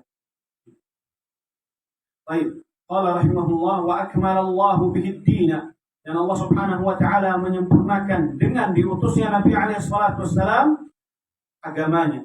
Itu agama Allah Subhanahu wa taala telah disempurnakan oleh Allah. Yang menyempurnakan Allah Subhanahu wa taala. Yang mengawali Allah dan yang mengakhiri siapa? Allah Subhanahu wa ta'ala. Maka yang berhak mengawali dan mengakhiri agama ini hanya siapa? Allah Subhanahu wa ta'ala. Yang berhak membuat syariat hanya saja Allah Subhanahu wa ta'ala. Entah langsung dari Allah melalui Al-Quran maupun dari Nabi alaihi salatu wassalam. Karena tidak ada yang keluar dari lisan Nabi SAW yang kaitannya tentang agama kecuali itu wahyu dari Allah Subhanahu wa ta'ala. Insyaallah Pak, jelas ya yang Anda jelaskan barusan ya. Tidak ada syariat kecuali apa yang dijelaskan oleh Allah dan apa yang dijelaskan oleh Nabi alaihi salatu wassalam. Baik. Wa dalilu qauluhu ta'ala, dan dalilnya adalah firman Allah Subhanahu wa ta'ala yang berbicara, yang menjelaskan bahwasannya agama Islam ini adalah agama yang telah sempurna, yaitu di dalam surat Al-Maidah ayat yang terakhir yang diturunkan oleh Allah Subhanahu wa ta'ala, "Al-yawma akmaltu lakum dinakum wa atmamtu 'alaikum ni'mati wa raditu lakumul Islam dina." Hari ini akmaltu lakum dinakum, aku telah menyempurnakan bagi kalian agama kalian. Wa atmamtu 'alaikum ni'mati, dan telah aku sempurnakan bagi kalian nikmat-nikmatku. Wa raditu lakumul Islam dina, dan aku telah ridha bahwasanya agama Islam menjadi agama kalian. Baik. Sahabat yang mulia Abu Dzar radhiyallahu anhu pernah mengatakan, "Ma tarakan Nabi sallallahu alaihi wasallam ta'iran yuqallibu janahaihi bisama illa dzakkara lana minhu ilman." Nabi sallallahu alaihi wasallam tidak meninggalkan suatu apapun, meskipun itu burung yang terbang di langit, kecuali Nabi sallallahu alaihi wasallam mengajarkan kepada kita ilmunya. Di antara yang diajarkan oleh Nabi alaihi salatu wasallam bahwasannya burung tersebut bisa terbang bukan karena dia kuat, bukan karena dia mampu terbang, akan tetapi kemampuan dan kekuatan itu datangnya dari siapa? Allah Subhanahu wa ta'ala. Kemudian salah seorang musyrikin mendatangi Salman Al-Farisi radhiyallahu anhu. Kemudian Salman Al-Farisi ditanya, "Hal 'allamakum nabiyyukum kulla syai'in?" Apakah nabi kalian mengajarkan kepada kalian segala sesuatu? Kata Salman Al-Farisi, "Na'am." Iya, telah mengajarkan kepada kita semuanya. "Na'am, laqad nahana an nastaqbil al-qiblata bigha'id."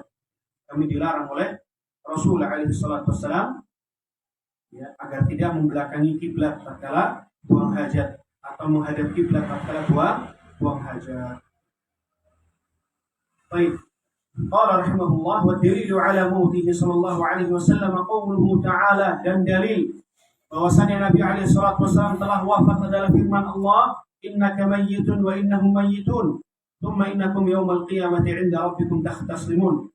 Sungguhnya engkau wahai Muhammad akan mati, dan sungguhnya mereka umatmu juga akan mati, dan kalian semuanya pada hari kiamat akan berseteru di hadapan Allah Subhanahu wa ta'ala. Artinya orang zalim dengan orang yang mazlum, kemudian orang yang membunuh dengan orang yang dibunuh, semuanya akan diadili di hadapan Allah Subhanahu wa ta'ala. "Wan nasu idza matu yub'atsun."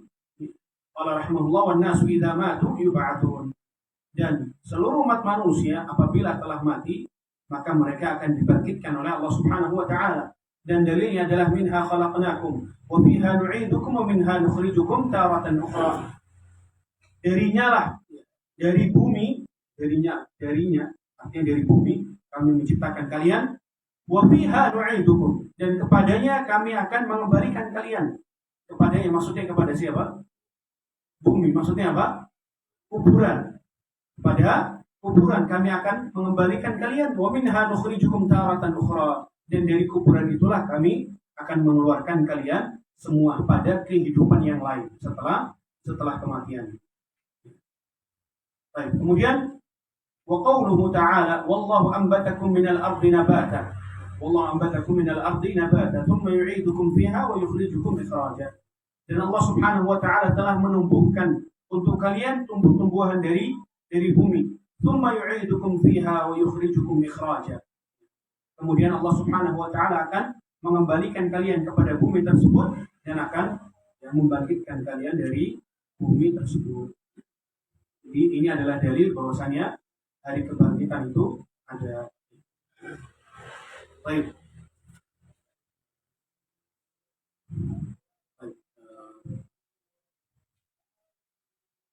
Kita selesaikan insyaallah semuanya. Mudah-mudahan maksimal jam 8. Selesaikan kitab insyaallah. Wa ba'dal ba'thi muhasabuna wa majziyuna bi'amalihim. Wa ba'dal ba'thi, dan setelah dibangkitkan dan setelah hari kebangkitan, muhasabun, maka manusia akan dihisab oleh Allah Subhanahu wa taala, wa majziyuna bi'amalihim, dan mereka juga akan dibalas sesuai dengan amalan-amalan mereka. Apa dalilnya? Dalilnya adalah firman Allah Subhanahu wa taala, yajziyal ladzina asa'u bima 'amilu wa yajziyal ladzina ahsanu bil husna.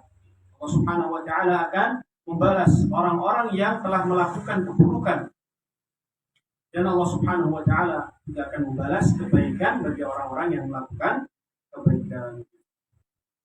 Sebagaimana dalam ayat yang insyaallah kita semuanya menghafal, "Faman ya'mal mithqala dzarratin khairan yarah wa man ya'mal mithqala dzarratin syarran yarah." Semuanya kita akan melihat amalan-amalan kita, entah yang baik maupun yang buruk. Semuanya kita akan mendapati apa yang telah kita usahakan selama hidup.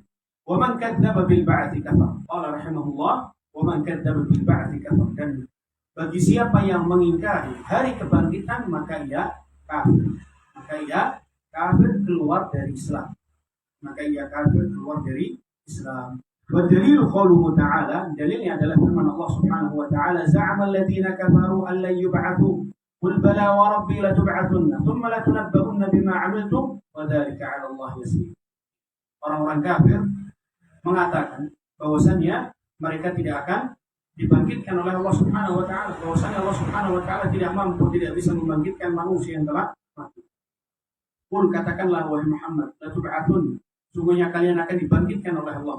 Tsumma latunabba'unna bima 'amiltum. Kemudian kalian akan dikabarkan oleh Allah Subhanahu wa taala tentang amalan-amalan yang selama ini kalian usahakan di dunia. Wa dzalika 'ala Allah yasir. Dan hal tersebut sangatlah mudah bagi Allah Subhanahu wa taala. Nah. Baik. Qala rahimahullah, wa arsalallahu jami'ar rusuli mubasysyirin wa mundhirin. Dan Allah Subhanahu wa taala mengutus seluruh rasul dalam rangka membawa kabar gembira dan membawa peringatan. Kabar gembira bagi mereka yang taat dan peringatan bagi mereka yang tidak taat. Apa dalilnya? Dalilnya adalah firman Allah, rusulan mubasysyirin wa mundhirin li alla yakuna lin-nasi 'ala Allahi hujjatun ba'da ar-rusul. Baik. Mengapa diutus para nabi dan rasul, ikhwas sekalian? Agar manusia tidak ada lagi alasan di hadapan Allah Subhanahu wa taala. Karena tidak ada kebaikan kecuali telah dijelaskan, tidak ada keburukan kecuali juga telah dijelaskan. Wa awwaluhum Nuhun alaihi salam. Dan rasul pertama kali, nabi pertama kali yang dijadikan rasul oleh Allah Subhanahu wa taala adalah Nuh. Wa akhiruhum Muhammad, dan yang paling terakhir adalah Nabi Muhammad sallallahu alaihi wasallam. Wa dalilu qauluhu ta'ala, bahwasannya Nuh adalah rasul yang pertama kali adalah inna auhayna ilaika kama auhayna ila Nuhi wan nabiyyin min ba'di. Sungguhnya kami mewahyukan kepadamu wahai Muhammad sebagaimana kami telah mewahyukan pertama kali kepada Nabi Nuh alaihissalam.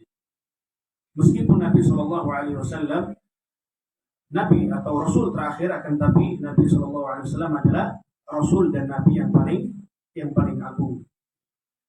Baik, apa dalilnya bahwasannya Nabi Nuh adalah Rasul pertama kali di dalam hadis ikhwah? Bahwasannya nanti di hari kiamat manusia itu akan mendatangi Nabi Nuh alaihissalam. Kemudian mereka mengatakan, wahai Nuh, sungguhnya engkau adalah Rasul pertama yang diutus oleh Allah Subhanahu Wa Taala. Maka mintalah kepada Allah agar Allah Azza wa Jalla menyegerakan hisab. Jadi syafaat Nabi yang paling agung itu ikhlas kalian disegerakannya apa? Hisab oleh Allah Subhanahu wa Ta'ala. Karena manusia sudah lama sekali di padang mahsyar menunggu kapan dimulainya hisab oleh Allah Subhanahu wa Ta'ala. Meskipun orang-orang kafir, mereka juga berharap agar disegerakannya hisab. Padahal mereka tahu bahwasanya setelah hisab tempat mereka di mana? Nerakanya Allah Subhanahu wa Ta'ala. Qala rahimahullah wa kullu ummatin ba'athallahu ilaiha rasulah. Setiap umat telah Allah Subhanahu wa Ta'ala utus kepadanya seorang rasul, dari Nuh sampai Muhammad, ya'muru bi'ibadatillahi wahdah.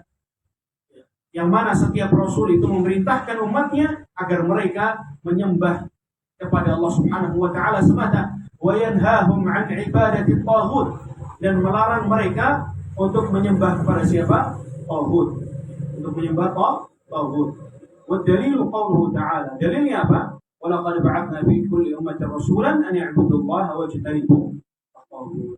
Ini ayat ini sangat baik sekali kalau dihafal sekali. Baik. Wa aftaradallahu 'ala jami'il 'ibadi al-kufra bit-taghut wal iman billah. Wa aftaradallahu 'ala jami'il 'ibad, dan Allah Subhanahu wa Ta'ala mewajibkan, mengharuskan, menuntut kepada seluruh hambanya kufur dan ingkar kepada taghut. Nanti kita jelaskan apa yang dimaksud dengan taghut. Dan mengharuskan hamba-hambanya untuk hanya beriman kepada Allah Subhanahu wa Ta'ala.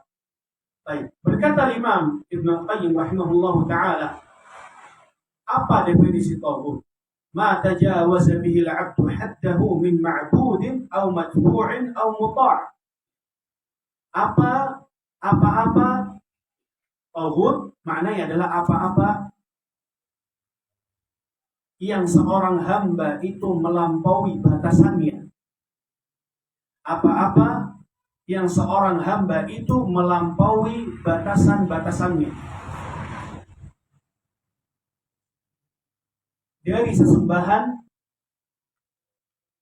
atau dari seseorang yang diikuti atau dari seseorang yang ditaati, atau dari seorang yang ditaati.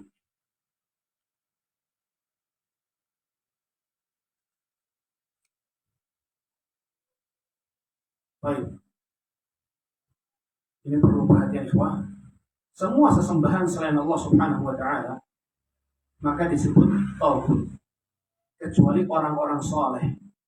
Kecuali siapa? Orang-orang saleh yang setelah mereka mati kemudian mereka disembah selain Allah Subhanahu wa Ta'ala.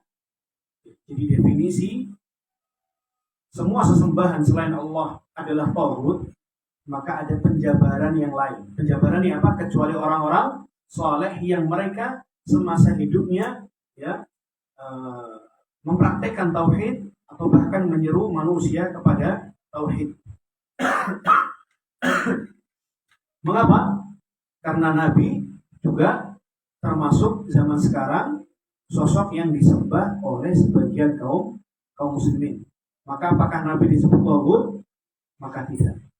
Jelas insyaallah ya. Jadi segala sesuatu yang disembah selain Allah Subhanahu wa Ta'ala kecuali orang saleh yang semasa hidupnya mendakwahkan tauhid, maka meskipun setelah ia wafat disembah oleh orang-orang, maka ia tidak disebut taghut. Maka orang-orang yang semasa hidupnya, maka ini juga menjadi nasihat untuk para dai. Menjadi nasihat untuk para dai. Kalau semasa hidupnya mereka tidak menyerukan kepada tauhid atau bahkan menyuruh manusia untuk menyembah kepada selain Allah, menyembah kuburan dan seterusnya, maka setelah hidupnya atau setelah wafatnya, maka ia masuk pada definisi taghut. Gitu ya. Karena di antara ancaman Allah Subhanahu wa taala kelak di akhirat, di antara azab Allah Subhanahu wa taala kelak di akhirat, bahwasanya sesembahan-sesembahan selain Allah Subhanahu wa taala akan dimasukkan ke dalam neraka jahanam. Kecuali siapa? Kecuali orang-orang saleh yang menyerukan manusia untuk menyembah hanya kepada Allah Subhanahu wa taala. Innakum wa ma ta'buduna min dunillahi hasabu jahannam antum laha waridun. Sungguhnya kalian dan apa-apa yang kalian sembah selain Allah Subhanahu wa taala akan meramaikan neraka jahanam. Meramaikan neraka jahanam, termasuk matahari dan bulan kalian. Dahulu orang-orang musyrikin sebelum ada Islam, sebagian mereka menyembah matahari dan bulan. Matahari dan bulan kelak di akhirat akan dimasukkan ke dalam neraka oleh Allah Subhanahu wa taala. Kemudian matahari dan bulan mengatakan, ya Allah, kalau engkau memasukkan kami ke dalam neraka jahanam, maka kami akan merasakan panasnya neraka jahanam. Kemudian rasa panas itu diambil oleh Allah Subhanahu wa taala, kemudian dimasukkan ke dalam neraka jahanam agar neraka jahanam itu makin panas lagi. Subhanallah. Neraka jahanam itu makin panas lagi. Disebutkan bahwasanya percikan api neraka itu, percikannya itu sebesar unta. Wajimalatun suhur di dalam surat Al-Musa. Wajimalatun suhur. Percikan apinya itu sebesar hewan unta. Subhanallah. Bagaimana dengan pokok apinya ya? Allah Alhamdulillah. Semoga kita semua dijauhkan oleh Allah dari neraka jahanam. Wa amma qawluhu muta'. Adapun definisi dari Imam Ibnu Qayyim rahimahullah taala, muta' yaitu manusia yang ditaati, di antaranya adalah para pemimpin. Kalau mereka memberikan sebuah keputusan atau yang lainnya, kemudian mewajibkan manusia itu untuk mentaatinya dalam rangka bermaksiat kepada Allah Subhanahu wa taala, maka masuk ke dalam definisi apa yang telah disebutkan oleh Imam Ibnu Qayyim rahimahullah taala. Qala rahimahullah, wa tawaghitu katsiratun wa ru'usum khamsah. Dan taghut itu sangat banyak. Tetapi intinya adalah 5. Yang pertama apa? Iblis. Iblis la'anahullah. Iblis yang telah dilaknat oleh Allah Subhanahu wa ta'ala. Baik. Seorang muslim tidak boleh bermudah-mudahan melaknat, kecuali apa-apa yang telah dilaknat oleh Allah dan yang telah dilaknat oleh Rasulullah sallallahu alaihi wasallam. Maka kita tidak boleh serta-merta bertemu orang yang bukan muslim kemudian kita melaknat. Tidak demikian. Kapan seorang itu boleh melaknat? Boleh melaknat apabila sesuatu tersebut telah dilaknat oleh Allah dan telah dilaknat oleh Rasulullah sallallahu alaihi wasallam. Apa dalilnya? Dalil adalah Aisyah radhiyallahu anha pernah suatu hari melaknat orang Yahudi. Kemudian kata Nabi sallallahu alaihi wasallam bahwasanya seorang muslim itu bukanlah seorang yang gampang melaknat orang lain. Wa man 'ubida wa huwa radin. Dan di antara macam tauhid adalah tatkala seseorang disembah selain Allah Subhanahu wa taala kemudian ia meridhoinya. Atau boleh tulis ya, semua. Inti daripada tauhid adalah 5. Yang pertama iblis. Kemudian seseorang yang disembah kemudian ia ridho. Yang pertama iblis, yang kedua manusia yang disembah kemudian ia ridho untuk disembah. Yang tidak ridho maka tidak disebut tauhid. Wa man da'an nasa ila ibadati nafsihi. Dan di antara yang disebut tauhid adalah siapa di antara manusia yang mengajak atau yang mengajak manusia untuk menyembah dirinya. Wa man idda'a syai'an min ilmil ghaib. Dan manusia yang mengaku-ngaku mengetahui perkara-perkara yang gaib. Bagi orang yang mengaku perkara yang gaib juga disebut dengan tauhid. Anak di sini di helm. Bicara sekarang. Bicara. Ini sudah om.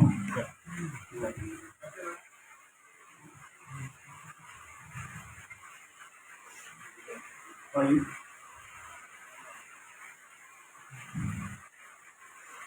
Baik, qala rahimahullah wa man hakama bi ghairi ma anzalallah. Wa man hakama bi ghairi ma anzalallah. Yang kelima, siapakah yang disebut taghut? Ya, yaitu mereka yang berhukum dengan hukum selain Allah Subhanahu wa taala. Dalam hal ini maka ada perinciannya ikhwan sekalian. Tidak setiap orang yang berhukum dengan hukum selain Allah Subhanahu wa taala disebut taghut. Disebut taghut. Siapakah yang disebut taghut tatkala seorang berhukum dengan hukum selain Allah? Apabila yang pertama, apabila ia meyakini bahwasannya hukum selain hukum Allah lebih baik daripada hukumnya Allah. Yang pertama, apabila ia meyakini bahwasannya hukum selain hukum Allah lebih baik. Itu yang pertama.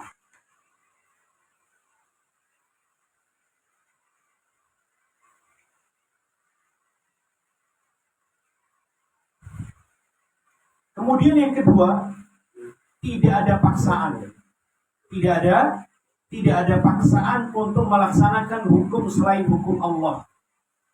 Tidak ada paksaan. Artinya kalau seorang pemimpin berhukum dengan hukum selain Allah, maka kita tidak serta-merta mengatakan apa? Taghut. Kita harus rinci. Apakah ada paksaan atau tidak? Apakah ada paksaan atau tidak? Paksaan dari mana, Ustaz? Kalau sudah bicara tentang yang atas-atas, maka paksaannya antara negara dengan negara. Itu ya. Kemudian tidak dikatakan taghut kecuali apabila ia meyakini bahwasanya hukum selain hukum Allah lebih baik daripada hukumnya Allah. Itu dua hal. Karena banyak disalahartikan oleh sebagian saudara kita kaum muslimin, yang mana mereka bermudah-mudahan untuk melabeli pemimpin-pemimpin kita sebagai taghut. Gitu ya. Dan ayat-ayat Allah yang berbicara tentang dan barang siapa yang berhukum tidak dengan hukumnya Allah, maka dia adalah kafir. Maka dia adalah orang zalim. Maka dia adalah orang fasik. Memahami Al-Quran bukan sesuai dengan pemahaman kita. Karena kita bukan ulama. Karena bukan ulama, maka pasti pemahaman satu dengan yang lainnya akan berbeda. Maka satu-satunya pemahaman dalam memahami Al-Quran dan hadis Nabi SAW adalah dengan pemahaman siapa? Para sahabat radhiyallahu anhum ajma'in. Bagaimana kita memahami 3 ayat di atas? Barang siapa yang tidak berhukum dengan hukum Allah, maka dia kafir. Yang kedua, maka dia zalim, maka dia fasik. Bagaimana kita menghukumi hukum ini, ikhwah? Dengan melihat tafsirannya para sahabat. Siapakah sahabat yang menafsirkan 3 ayat di atas, ikhwah? Ibnu Abbas radhiyallahu anhuma. Yang dikatakan bahwasanya Ibnu Abbas adalah turjumanul Quran, penterjemah Al-Quran. Ibnu Abbas mengatakan kufrun duna kufrin, kekufuran yang tidak mengeluarkan seseorang dari agama Islam, kezaliman yang tidak mengeluarkan seseorang dari agama Islam, kefasikan yang tidak mengeluarkan seseorang dari agama Islam. Maka kita kalau ketemu sama orang-orang yang modelnya selalu membawakan 3 ayat di atas, maka sampaikan kepada dia bahwasanya yang antum sampaikan ini ada tafsirannya, saudara. Tafsirannya dari mana? Bukan dari kamu, bukan dari gurumu, bukan dari ustadzmu, bukan dari kiaimu, akan tetapi menafsirkan Al-Quran yang benar dengan apa? Penafsiran para sahabat. Karena mereka adalah orang-orang yang melihat bagaimana turunnya wahyu kepada Nabi alaihissalam. Karena mereka adalah orang-orang yang bermajlis dengan Nabi alaihi salatu wassalam. Karena mereka adalah orang-orang yang telah diridhai oleh Allah Subhanahu wa ta'ala. Karena mereka adalah orang-orang yang kita diperintahkan oleh Allah Subhanahu wa ta'ala untuk mengikuti mereka. Dan mereka adalah orang-orang yang telah dipuji oleh Allah Subhanahu wa ta'ala di dalam Al-Qur'anul Karim.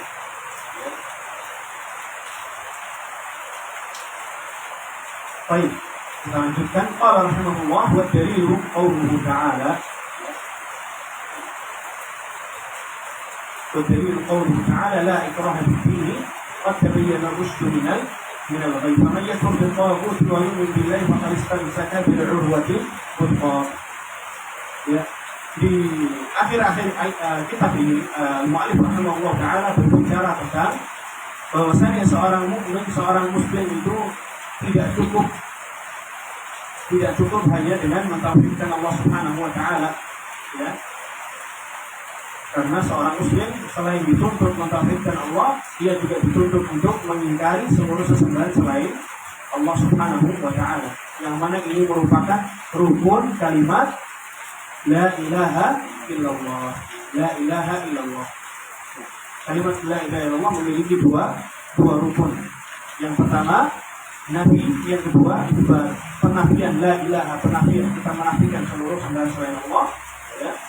Kemudian illallah, menetapkan bahwasanya sesembahan hanya Allah Subhanahu wa ta'ala yang berhak disembah. Sebenarnya tauhid wa yu'minillah. Dalilnya apa? Tentang nafi dan isbat ikhwah. Firman Allah Subhanahu wa ta'ala, "Faman yakfur bil-taghut," maka barang siapa yang mengingkari at-taghut, segala sesuatu yang disembah selain Allah Subhanahu wa ta'ala. Yang pertama apa? Faman yakfur bil-taghut, mengingkari taghut. Dan kita jelaskan dari apa definisi taghut. Wa yu'min billah, dan beriman mentauhidkan Allah Subhanahu wa ta'ala. Faqad istamsaka bil-'urwatil wuthqa, maka yang mempraktekkan dua hal ini, maka ia telah berpegang teguh dengan agamanya yang kuat. Baik. Wa hadza ma'na la ilaha illallah. Wa hadza ma'na la ilaha illallah. Dan ini adalah makna dari kalimat la ilaha illallah, yaitu mengingkari sembahan selain Allah dan menetapkan bahwasannya yang berhak disembah hanya Allah Subhanahu wa ta'ala.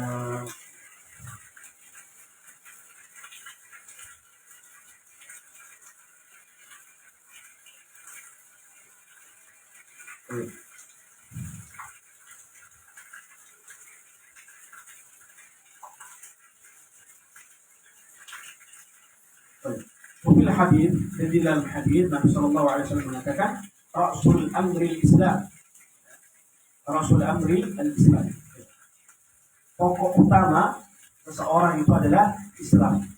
Pokok utama seorang itu adalah Islam. Wa amudu sholat, dan pondasinya adalah sholat. Wa dirwatu sanamihi al-jihadu fi sabilillah, dan puncak daripada keislaman itu adalah jihad di jalan Allah Subhanahu wa ta'ala. Dan ini juga menjadi nasihat bagi kita semua ikhlas sekalian. Seseorang sebelum berjihad di jalan Allah Subhanahu wa ta'ala harus terlebih dahulu Islamnya adalah Islam yang bagus. Harus Islamnya Islam yang baik. Karena puncak daripada Islam adalah jihad. Sebelum jihad, maka ada langkah-langkah di mana seseorang itu dituntut oleh Allah Subhanahu wa ta'ala untuk melaksanakan apa yang menjadi kewajiban baginya. Maka orang yang enggak sholat, maka dia jangan jihad. Orang yang tauhidnya enggak beres, dia jangan jihad. Bihwah, ya. Orang yang enggak melaksanakan syariat-syariat Islam, sholatnya enggak beres, mampu haji tapi tidak haji, tauhidnya tidak beres, maka jangan pernah jihad. Karena jihad yang paling besar, jihad yang paling utama, yang paling agung adalah tatkala kita menunjukkan hawa nafsu kita untuk ketaatan kepada siapa? Allah Subhanahu wa ta'ala. Baru setelah orang itu Islamnya baik, taat, dekat kepada Allah Subhanahu wa taala, tatkala jihad, maka dia akan menjadi orang yang dibantu, ditolong oleh Allah Subhanahu wa taala. Mengapa? Karena sebelumnya ia adalah hamba yang taat dan dekat kepada Allah Subhanahu wa taala. Dan jihad, ikhwas sekalian, merupakan syariat yang besar, yang agung. Kalau seandainya adzan saja itu memiliki syarat, apalagi jihad. Tidak semudah itu seseorang berangkat jihad. Makanya tidak semua sahabat diizinkan oleh Nabi untuk berjihad. Bukan karena jihad ini agung, besar, kemudian semua orang ayo jihad, siapapun kalian, tidak. Ada syarat-syaratnya jihad itu. Ini nasihat untuk kita semua. Alhamdulillahirabbil alamin. Kita telah menyelesaikan kitab yang agung ini, ikhwas sekalian. Kitab yang memiliki kedudukan yang besar di dalam kita beragama kepada Allah Subhanahu wa taala. Kitab yang menjelaskan tentang pokok yang paling penting, bagaimana seseorang itu mengenal Allah, mengenal nabinya, kemudian mengenal agama Islam. Bagi mereka yang mengenal Allah dengan baik, kemudian mempraktekkan apa yang telah ia kenal, artinya mempraktekkan tauhidnya kepada Allah Subhanahu wa taala. Kemudian ia mengenal Nabi SAW dengan baik dan mengamalkan ilmunya, mengenal agama Islam dengan baik dan mengamalkan ilmunya, maka dengan izin Allah Subhanahu wa taala ia akan menjadi seorang hamba yang mampu menjawab 3 pertanyaan malaikat tatkala ia berada di alam kubur. Tatkala ia berada di alam kubur. Alhamdulillah, semoga Allah Subhanahu wa taala menjadikan ilmu kita adalah ilmu yang bermanfaat.